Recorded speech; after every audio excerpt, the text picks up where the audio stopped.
how to download Android Studios on Windows 11.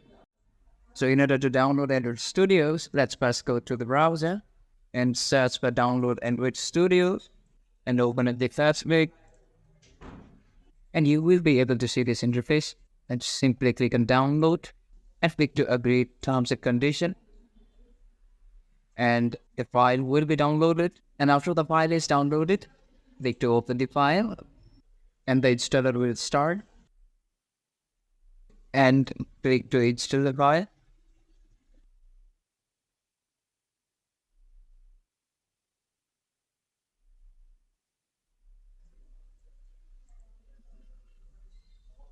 And the Android Studio is installed.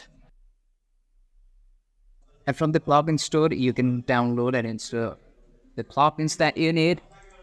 You can customize all the themes from here, and you can start your project from here. And in this way, you can download and install Android Studio in Windows 11. If you find this tutorial helpful, to subscribe and don't forget to leave us a like and comment. Thank you.